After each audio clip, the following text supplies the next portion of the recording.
Hey everyone, welcome back to the channel. We are super excited to go on an incredible journey exploring the stunning state of Meghalaya. We are starting all the way from Bangalore and we are going to spend 5 days in Meghalaya, immersing ourselves in the beauty of Shillong, Cherrapunji, Davki, and Nongriat. Let us start with the flights.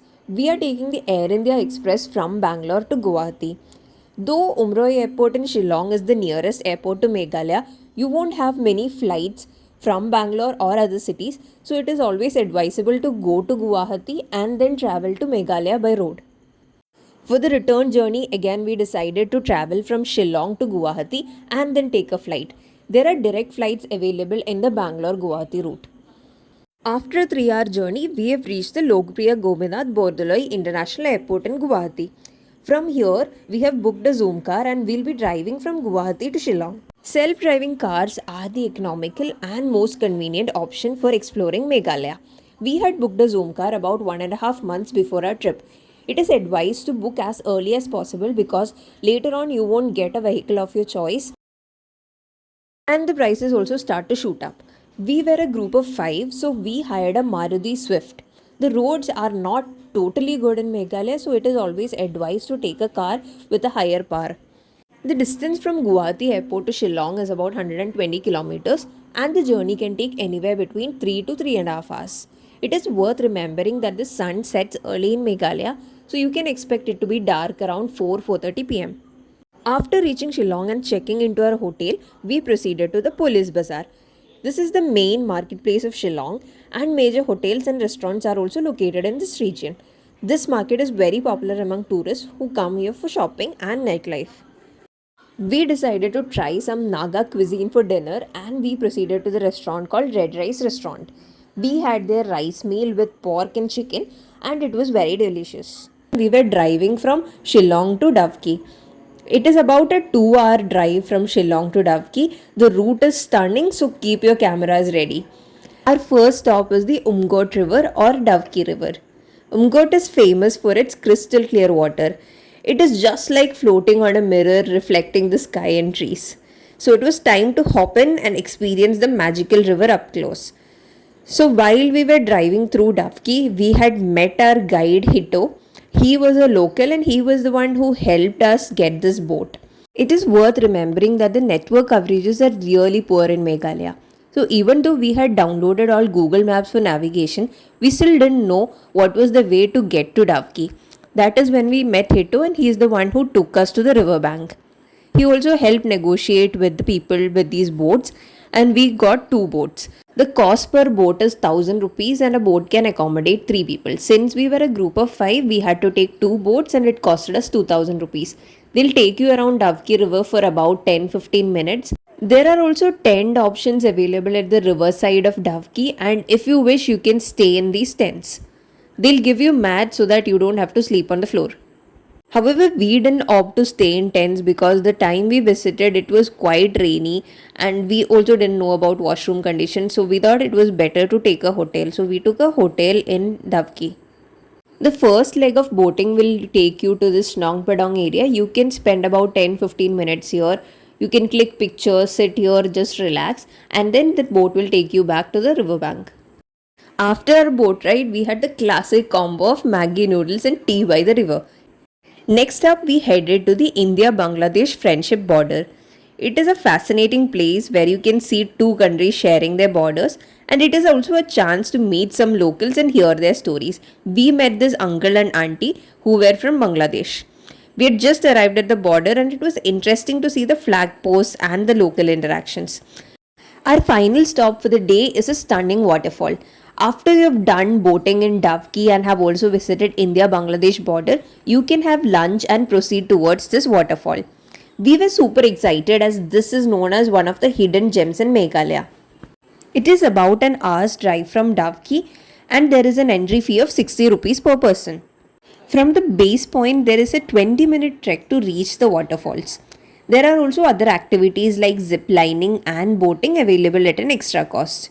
You can always take a dip in the falls and play as much as you like. Life jackets are also available for that.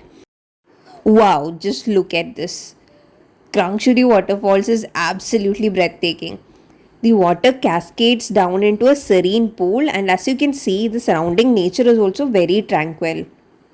The natural beauty here is something you have to see to believe. Our next destination in Meghalaya was the wettest place on earth, Cherrapunji. Cherrapunji is renowned for its lush landscapes, dramatic cliffs, and vibrant green valleys. It is celebrated for its impressive waterfalls and unique living road bridges, which we'll be covering today and tomorrow. We are staying here for one day and we'll proceed to Shillong back on day 4. True to its name, it's always raining in Cherrapunji. So always do carry an umbrella, raincoat or waterproof jacket. It is more advisable to carry raincoats because it is also windy and you might not be able to handle an umbrella properly. Our first stop in Cherrapunji is the Seven Sister Falls. Seven Sister Falls have 7 well-aligned waterfalls on a high cliff. This is the 4th highest waterfall in India, plunging down from a height of 1033 feet amidst a picturesque setting. This waterfall remains open throughout the day and on all days of the week, and there is no entry fee for this place. Our next stop was a small and easy to visit natural cave called Mosmai Caves. Entry fee of 20 rupees per person, and it takes about 30 minutes to see the caves. Our last stop for the day was West Sudong Waterfalls. It is a 15-minute climb downwards, and one needs to be very careful because the steps are improper and there are also bamboo ladders. That was the end of day 3, and tomorrow we are going on the Nongriya trek. Once you are in Cherrapunji, head to the village of Tairna. This is the starting point of Nongriya trek. Make sure to arrange your trek permits and pay an entry fee, which is 50 rupees per person. If you're traveling by car and you need parking, you'll have to pay an additional 60 rupees for parking. Now let's talk about the gear.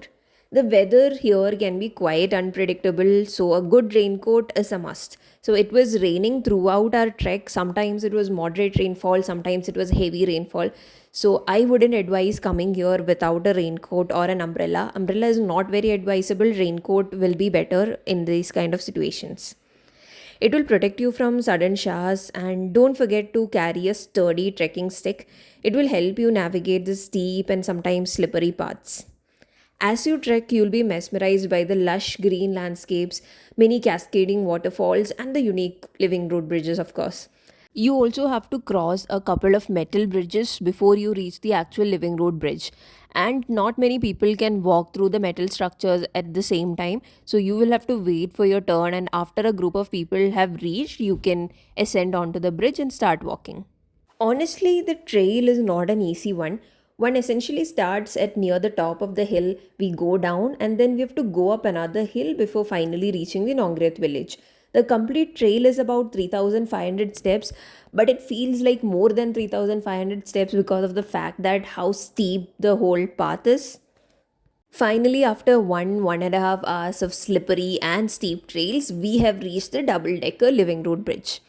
The living road bridges are a testament to the ingenuity and patience of Khasi people. These bridges can last for centuries and become even stronger over time. The Nongret trek will take you through several of these bridges, including the famous double decker root bridge. The double decker root bridge is truly a marvel. You'll see a network of 2 intertwined bridges that offer stunning views of the surrounding forest. It is definitely the highlight of the trek. After the double decker bridge, you can also proceed towards Rainbow Waterfalls, which is only some 30 minutes away. But we did not have enough time and we decided to go back to our trek starting point.